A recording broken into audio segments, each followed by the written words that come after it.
Uyu munsi turinjira mu isi y'amaraso, ubugambanyi n'ubutegetsi, isi ya kansari ikomoka muri filime yakunzwe cyane ku isi yose. Iyo nta yindi ni filime yitwa SALAAR.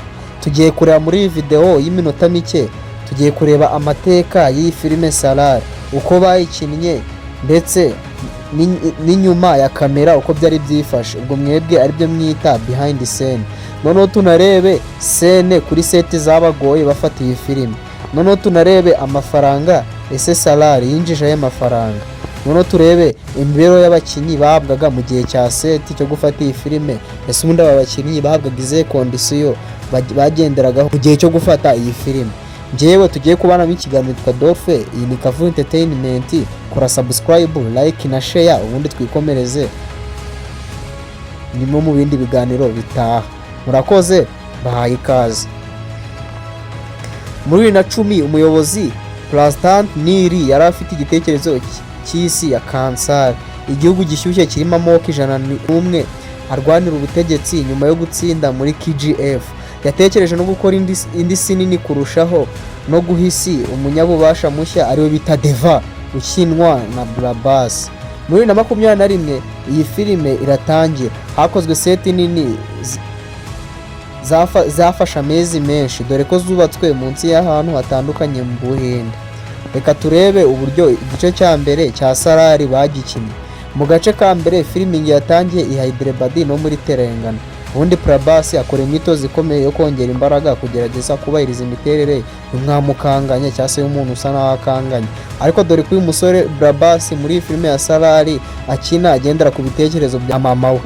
Ubundi hano bakunze gukoresha cyane muri filime SALAAR igice cya mbere CGI na VFX byifashishijwe mu kubaka Kansari City. Uriya mujyi wa Kansari ubona ubundi ni CGI yawubatse. Ubundi CGI ni imashini bakoresha mu kweditinga yishyiraho ibintu bidahari. Hashyizweho n'ikoranabuhanga rishya ryitwa Dark Centric Theme. Iri rituma amashusho agaragara atandukanye n'izindi filime z'Abahinde. Tugiye kureba scene zagoranye cyane cyane muri filime SALAAR. Hariho scene ya mbere. Scene ya mbere ni scene y'intambara yo mu bikorwa remezo muri warehouse fight. Iyi yatangajwe ko yari irimo umukungugu, ubwoba, ingabo nyinshi. Yafashwe iminsi myinshi kandi abakinnyi barakomeretse byoroheje, dore ko hari bimwe bakoraga bisa n'ari ibyanyabyo. Tugiye kureba scene ya kabiri. Scene ya kabiri ni scene y'urusaku mu mujyi wa Kansari. Iyi yari irimo abantu bari hejuru ya 500 kuzamura. Iyi scene dusanga ko kugenzura umutekano byari ikibazo gikomeye cyane bitewe n'ukuntu abantu bari benshi. Tugiye kureba scene ya gatatu. Scene ya gatatu ni scene zo mu mvura no mwijima. Izi zafotowe mu buryo bukomeye bwo kurinda ibikoresho no kurinda ibisanzwe bigize lighting. Ubwo ni ukuvuga ngo amakamera yabo byabaye ibibazo mu gushutinga izi scene zo mu mwijima, kuko amakamera yabo yari yashobora kwandura. Abatwara kamera batekereje birenze ku mirimo yabo. Ese nize kondisiyo abakinnyi bahawe mu gihe cyo gufata iyi filime SALAAR? SALAAR abakinnyi bahawe kondisiyo cyangwa se bahawe amabwiriza akomeye. Aya mabwiriza n'ayandi bababwiye ko ukutajya kure y'inkambi yo gufata amashusho. Muri make bafatiraga amashusho bagombaga kuba mpaka igihe filime izarangira gufatirwa amashusho. Ikindi babujije gukoresha telefone cyangwa gufata amafoto cyangwa gupostinga cyangwa kujya ku mbuga nkoranyambaga. Ibi ntabwo byari byemewe. Ikindi bagombaga kwambara imyenda yihariye mu masomo ya choreography y'intambara. Ikindi bagombaga kubanziza iminsi 14 yose mu myitozo. Ni ukuvuga ngo buri scene hano ikomeye cyane muri iyi filime ya SALAAR yasabwaga iminsi 14 mu kugira bakora imyitozo.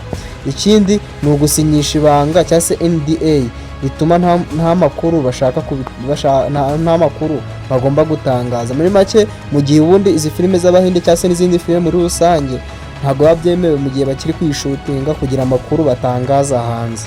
Prabhas ikindi kintu gitangaje ni uko mu filime yarinzwe mu buryo bukomeye, ku buryo abarinzi basaga 20 babaga bari kumwe nawe buri munsi kugira atazagira acikira cyangwa se atazagira nk'amakuru atanga. Noneho tugiye kureba ubundi iyi filime SALAAR igice cya mbere n'icya kabiri n'aya mafaranga byatwaye.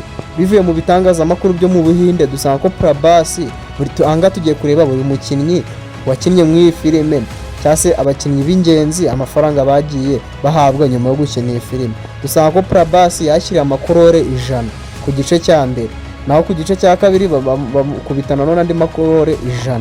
Dusanga uwo bita Shruti Hassan yahawe amakorori 8. dusanga uwo bita Prithviraj Sukumaran uyu yahawe amakorori 4. dusanga uwo bita Jagapati Babu yahawe amakorori 4 nawe. none dusanga ko director w'iyi filime Prasthant Nir yahawe amakorori 50. ibi bituma SALAAR iba mu mafilime yo mu Buhinde atwaye amafaranga menshi mu kubona abakinnyi. ubundi reka turebe SALAAR igice cya mbere amafaranga yatwaye mu kuyishutinga ndetse n'amafaranga yinjije. ubundi dusanga ko budget ya SALAAR igice cya mbere yari hafi miliyoni 85 z'amadolari. Box office dusanga ko yinjije hagati y'amadolari miliyoni 80 na miliyoni 100 ku isi yose. ibi bigahita bituma SALAAR iba filime ya gatatu ya Telugu yinjije amafaranga menshi mu mateka ya Bollywood. ibi byafashe ubutumwa bw'uko Kansari Universe izagurwa mu gice cya kabiri.